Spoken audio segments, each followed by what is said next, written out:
황상무 시민사회수석, 또 이종섭 호주대사 논란에 비례공천 충돌까지 연이어 닥친 악재로 국민의힘에서 수도권 위기론이 고조되는 분위기입니다. 국민의힘 서울 공동선대위원장 맡고 있는 김성태 전 위원장과 말씀 나눠보겠습니다. 안녕하십니까, 의원님. 예, 안녕하세요. 김성태입니다. 네. 자, 최근에 후보들 사이에 수도권 위기론 얘기가 나오는 것 같습니다. 바닥에서 민심 듣고 계시잖아요. 어떻습니까? 그렇습니다.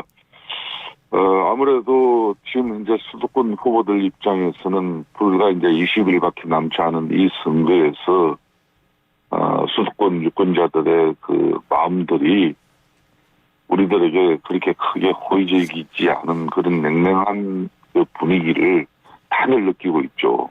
네. 또 한편으로는 우리 한동훈 지금 비대위 선대위 체제에서도 네.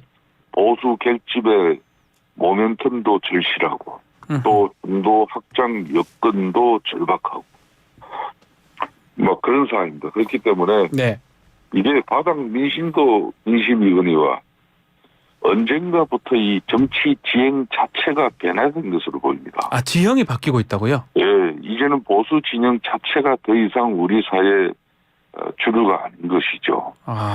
보수 세력이 분명 오랫동안 이 사회의 주류였던 것은 분명한 사실이지만 예. 지금은 보수가 이 사회의 주류라고 하는 착각이 보수의 위기를 야기하고 또 그것이 현실적으로는 수도권 위기를 통해 발현되고 있는 것으로 보입니다. 그래서 그런 가중에 가뜩이나 그런 마당에 이종섭 장관 출근 결정적으로 수도권 민심에 기름을 들이부은 계기죠. 예. 정권 심판론이 애초부터 이 선거 기제에 알려있는 기본적인 구도는 아니었습니까? 그렇죠. 네, 정권 중반기에 치러지는 전국 선거에서 집권 여당이 정권 심판론을 해갈 수 있다고 보는 것 자체가 어떻게 보면 우리는 희망이었고 착각이었을 수도 있죠. 그걸 간과하지 말았어야 했어요. 그 수도권 위기는 단순히 지역적으로 수도권에서만 여당이 위기를 겪고 있다는 뜻이 아닌 거예요. 예. 그 부분을 이제 우리 국민의힘은 간과해서는 안 되는 것이죠. 자, 그래서 지금 한동훈 위원장이 뭐 한강벨트 지원 유세도 그제 나섰고 했는데 지금 말씀대로 이 민주당 심판론, 운동권 심판론 얘기를 했잖아요. 이런 것들이 잘 안 먹힌다 이렇게 보시는 거군요. 실제 마당 민심은. 그렇습니다. 지금 현재 이 지금 운동권 심판론이 제대로 작동이 안 되는 것보다는 야당에서 운동권 출신 인사들을 공천해서 떨어뜨린 사례가 그렇게 보이는. 임종석 전 실장 비롯해서 그렇다는 거죠. 네, 우리가 이제 민주당 운동권 출신 인사들 이번 공천에서 본선에서 뭐 이 아예 떨어뜨려 버리고 제거하자 그런 상황이 된 게 아니라 대려 민주당 공천을 통해서 그런 운동권 출신 인사들이 공천해서 배제한 사례가 더 부각되어 그렇게 보이는 일종의 착시 현상이에요. 자세히 보면은 생존한 많은 586이 포함해서 젊어진 운동권 세력, 그러니까 한쪽면 이런 세력이나 유사한 또 이념 세계를 가진 사람들이 많이 공천을 받아서 시간이 지나면서 국민들이 그 실체를 알게는 될 것입니다. 네. 따라서 민생과 경제가 아닌 정치 투쟁, 이재명 대표 방탄 중심의 운동권 정치에 대한 피로감과 실망은 시간이 지나면은 그 심판론은 분명히 지속될 수 있습니다. 시간이 지나야 되는데 지금 선거 얼마 안 남았잖아요. 그 시간이 지나야 이거는 우리가 이제 더 크게 부각시킬 수 있는데 지금 당장 좀 우리 진영에서의 그런 리스크가 더 크게 비춰진 부분이 그게 우리들의 좀 패착이죠. 지금 우리 다른 황상무 그 해탈 발언이라든지 그러니까요. 그 지금 이종섭 또 호주대사 또 문제라든지 그 말씀처럼 그전에 또 뭐 막말 또 본정의 중심에 있던 분들 물론 싹 다 우리는 신속하게 국민 정서 눈높이에 또 맞췄습니다만 네. 대려 운동권 이 세력들을 이 카르텔 청산하는 그런 어떤 목소리가 국민들에게 각인되기보다는 네. 우리들 진영 상황이 더 안 좋았죠. 그 우리 지금 서울 공동 선대위원장 맡고 계시고 예. 이제는 서울이 또 수도권이 보수에 유리하지 않다 이 말씀도 금방 주셨는데 특히 네. 서울 같은 경우는 이슈에 상당히 민감하잖아요. 그렇습니다. 그 이슈 중에 지금 오늘 지금 좀 전에 말씀도 하셨지만 뭐 황상무, 이종섭 또 막말 등등 또 대통령실 발 좀 악재라고 볼 수도 있는 것 같은데 영향을 주고 있다고 봐야 되겠죠? 아무래도 항상무 항상무. 신사회수석은 사퇴를 했고, 예. 이종섭 보수대사는 이제 귀국을 했고, 네. 뭐 우리 한동 비대위원장은 이것으로 다 해결이 됐다고 하고 있지 않습니까? 맞습니까? 의원님 보시기에도 그렇습니까? 다 해결된 겁니까? 그렇지만은 이게 서울은 이슈가 생산되고 유통되는 그런 출발지 아니겠습니까? 그렇죠. 그렇죠. 예. 그렇기 때문에 이슈에 민감할 수밖에 없죠. 이 말은 이슈에 빨리 반응하면서도 신속히 정리되는 그런 지역으로 뭐 두 사안도 곧 이 해결될 것으로는 보입니다. 선거를 앞두고 특히 예. 말 한마디가 큰 파장을 일으키니까 앞으로 이제 더 각별한 일을 해야 되는 상황이죠. 뭐 황상무 수석은 사퇴를 했기 때문에 뭐 끝났다고 하면 이종섭 지금 대사는 뭐 지금 공수 수사도 지금 준비가 돼 있고 특히 민주당은 쌍특검 1국조 얘기까지 하고 있거든요. 민주당도 좀 이걸 좀 더 끌고 가고 싶다 이런 것 같기도 하고요. 어떻게 보십니까? 그러니까 지금 민주당 입장에서 예. 이제 이종섭 최상병 순직 의혹 사건의 이제 핵심 기자로 이렇게 보고 있지 않습니까? 네. 이분을 호주 대사 임명을 마치 기다렸던 듯이 이제 고문을 열고 있잖아요. 민주당에 이게 좀 상당히 정치적인 이 총선을 앞두고 공세라는 사실은 작년 9월달에 네. 민주당이 바로 이 사건의 신속한 수사를 촉구하면서 아하. 공수처에 고발 조치를 하는 그 당사자가 민주당입니다. 그렇습니다. 예. 민주당이 그래놓고는 6개월 동안 이걸 방치했어요, 그냥. 공수처가 작년 12월 달에 이 이종섭 전 국방장관을 갖다가 출국 금지를 해놨잖아요. 네. 그리고 1월달, 2월달 계속 연장만 했어요. 그러면 과거 같으면은 다른 사안이면은 민주당이 덕덕없이 그냥 왜 수사 안 하느냐고 검찰이고 뭐고 난리를 치잖아요. 네. 그런데 그동안에 민주당이 이 공수처를 갖다 대놓고 왜 최상병 순직 사건에 대해서 왜 명명백백한 신속한 수사를 하지 않느냐 그렇게 요구하는 거 봤습니까? 좀 그러네요. 그러니까 말씀대로. 이게 예. 민주당 입장에서는 공수처의 신속 수사 요구는 하지 않고 지금 기국 이후에도 이 대사직 사퇴만 주장하는 게 이게 보도의 정치적 행위예요, 그냥. 여기에 또 이제 국민의힘 일각에서는 이 실체적 내용을 국민들에게 올바르게 좀 더 정확하게 알리고, 작년 9월달에 민주당이 공수처 고발했고, 그럼에도 공수처는 이걸 수사가 지지부진했고, 네. 그래서 출국 금지까지 쭉 이렇게 했고, 두 차례 또 연장했고, 그럼에도 이게 호주 대사 임명되고 난 뒤에 그냥 자발적으로 물론 해빈을 했다 그러지만 네. 4시간 수사한 게 전부라 그랬지 않습니까? 그러면 이렇게 큰 또 문제가 되어 있으면은 공수처 입장에서는 빨리 수사를 진행할 수 있는 그런 수사기관으로서의 진정성이나 의지를 보여야 되는데 막상 지금 이종섭 당사자가 귀국했지만은 아직 수사 계획 없다고 포렌식 하고 있다고. 예. 이러면서 그 내용은 일부 언론이라든지 또 야권 정치인을 통해서 자세하게 공수처 상황이 이렇게 다 알게 되는 그런 상황이 돼 있잖아요. 예. 그러니까 총선 20일 앞두고 이게 정치적 행위가 아니고 뭐겠습니까? 여당한테 좀 불리하다 이런 모든 상황이 이렇게 보시는 거군요. 그러니까 아직까지 수사 계획도 없다. 아. 또 주요 피의자 조사도 아직 없다. 이 김진욱 공수처장 같은 경우 4달 동안 거의 손을 놓고 있으면서 이건 누가 봐도 정치적 처신이죠. 김진욱 차장 그만뒀지 않습니까? 예. 예, 예. 예. 예. 예. 그래 알겠- 놓고 지금까지 말이에요. 이걸 갖다가 지금 와가지고, 그냥 도주 대사로 이렇게 딱 잡아버리고, 이거는 맞지 않는 거죠. 자, 물론, 지금, 이제 본인 당사자 귀국했으니까, 네.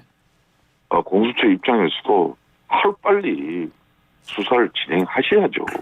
그게 맞을 것이다. 이거는 국민의힘 또 윤석열 정부 입장에서도 더 확실하게 바라는 내용이죠. 네. 자, 이거 말고도 하나만 좀 더 질문을 드려보면 비례대표 명단은 두고도 당하고 대통령실 갈등이 좀 있었던 것 같습니다. 특히 이철규 의원하고 한동훈 위원장이 부딪히는 부분, 이 부분은 우리 위원장님은 또 어떻게 보셨습니까? 이 공천은 원칙적으로 당이 하는 것이 맞습니다. 하지만 그렇다고 해서 한동훈 위원장이 마음대로 해도 된다는 뜻은 아닙니다. 아하.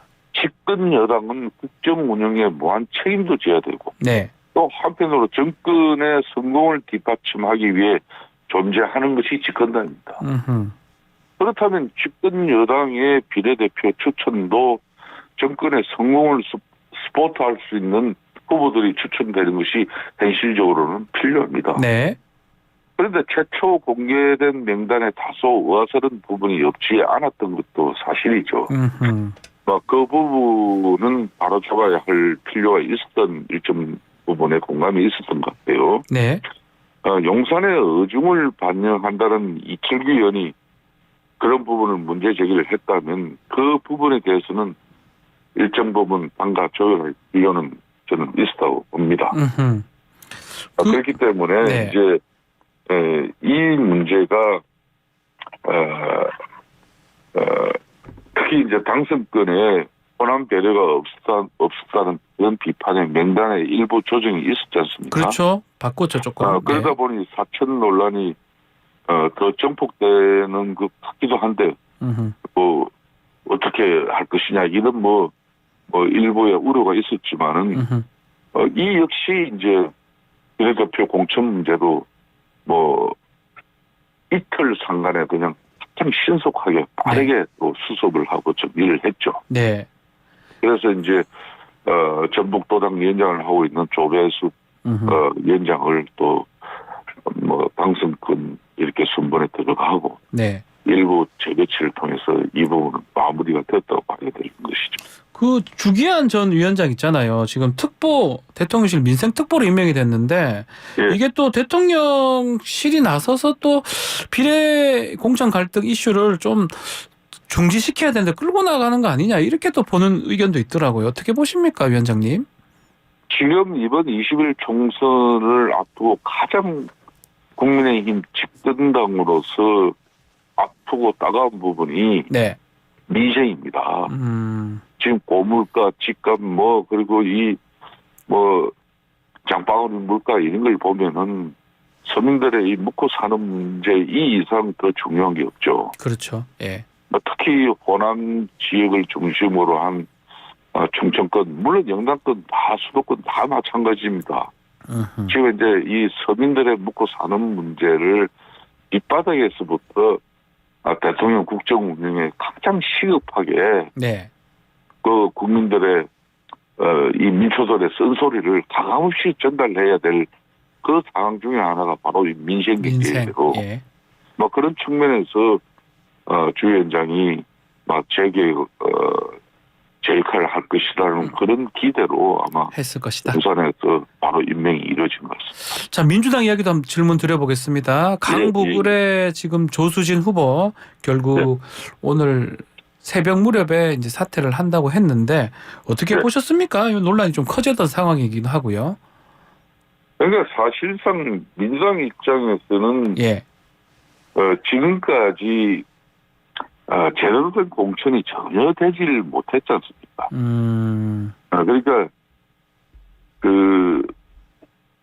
우리 당 입장에서는 자기네들이 그동안 장해찬, 도태우 후보 엄청 얼마나 날선 공격을 했습니까? 네.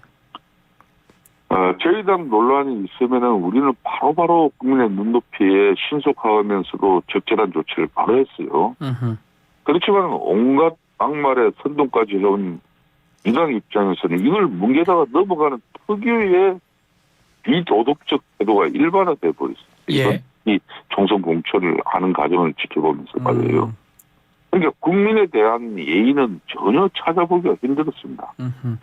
한편에서는 야당의 도덕성은 매우 낮다는 해석이 나올 수밖에 없는 것이고 네. 그런 측면에서 뭐 어떻게 보면은 일각의 뭐 범죄 집단 공천이다 이런 비판에 대해서도 피해갈 수가 없는 것이죠. 그런 측면에서 어떻게 보면은 뭐 방점을 찍은 그런 뭐 공천 인사 중에 대표적인 인사가 또 비록 간밤에 사퇴는 했지만은 네. 강북의 또 조수진인 그런 후보가 아니었겠습니까? 그러면 이렇게 그러니까- 이렇게 사퇴를 한 게 국민의힘 입장에서는 이게 좋은 겁니까 나쁜 겁니까? 저희들이 유불리를 떠나가지고 예. 4월 총선에는 보다 수준 높은 도덕성과 네. 또 국회의원은 헌법기관으로서 얼마나 국민들에게 기감이 되어야 되는 것입니까? 음흠. 악마라고 범죄 피의자, 살인범, 성폭행범 그런 걸 뭐 아무리 변호사 뭐 이 수입이 중요하다 그러지만은 거의 뭐 팔 걷어붙이고 그런 변호를 적극적으로 했던 그런 정당 그런 뭐 인사들이라면은 국민들 눈높이에 맞는 공천 결코 네. 아니라고 보고 싶습니다. 알겠습니다. 자, 그리고 지금 선대위가 보면 우리 이제 김성태 의원님이 또 공동 선대위원장 맡고 있긴 하지만 그래도 원톱 한동훈이다, 한동훈 위원장이다 이런 또 1인 스피커로 당내 한계가 있는 거 아니냐 지적도 있는 것 같거든요. 예. 어떻습니까? 뭐 좀 같이 하든지 해야 되는 거 아닙니까? 지금 한동훈 비대위 위원장이 선대위 총괄위원장으로서 예. 엄청난 게 고군분투를 하고 있죠. 아마 이 정권 심판론에 맞선 그런 집권당의 선거를 총괄을 하는 그런 수장으로서 엄청난 심적 부담으로서 사실상 한동훈 원톱 선대위에 또 한인정이 1인 스피커만 지금 현재 우리 국민들에게 이렇게 보여지고 있지 않습니까? 예. 이런 부분에 대해 일정 부분 한계가 있을 수밖에 없습니다. 그런 측면에서 이제 좀 우리 국민의힘 입장에서 네. 이제 우리 공동 선대위 위원장들이 많이 이제 임명되어졌지 않습니까? 그렇죠. 예. 네, 이런 분들이 물론 다 자기 지역구를 가지고 있어요. 그렇기 때문에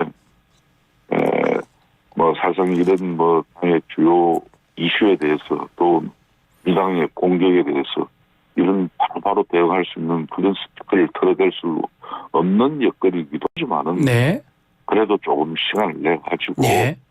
한동훈 비대위 총괄선대위원장에만 이걸 맡기지 말고 이걸 공동선대위 위원장 그리고 각권역별 선대위원장 이런 분들이 네. 발걷어 붙이고 좀 더 역할을 나눠서 이렇게 대응을 해야 된다고. 그래서 지금 우리 김성태 위원장님 역할이 크겠네요. 아니 뭐 저도 뭐 서울권역 내에서 이제 특히 서울권역에 지금 이번 총선의 가장 어려운 여건 중에 하나는 예. 좀 훌륭한 이 자원들 공천이 이루어졌음에도 불구하고 인물론 측면에서 아무래도 서울 전역이 다 민주당 그렇게 지난 21대 총선에서 불과 8석 빼고 다 41석이 민주당 그렇죠. 전역위원이란 말입니다. 예. 전역위원은 인지도와 또 인물론 측면에서 당연히 돋보이죠. 그렇죠. 예. 그런 측면에서 그런 인사들을 이렇게 돋보이게 하기 위해서 뭐 다양한 뭐 사무실 개소식이다 또 지역에서의 무슨 간담회다 이런 걸 통해서 뭐 이렇게 지원은 하고 있지만 네. 이렇게 대중매체나 인지도를 높일 수 있는 그런 상황에서는 상당히 촉박한 총선 기를 앞두고 한계가 있는 것이죠. 알겠습니다. 그래서 대려 발품을 민주당보다 음흠. 민주당 후보보다 그걸 극복하는 길이 그냥 발품을 10배, 20배 지금 더 팔고 알겠습니다. 있는 거죠. 알겠습니다. 시간이 다 됐습니다. 오늘 말씀 여기까지 들어야 될 것 같습니다. 의원님 감사합니다. 예, 감사합니다.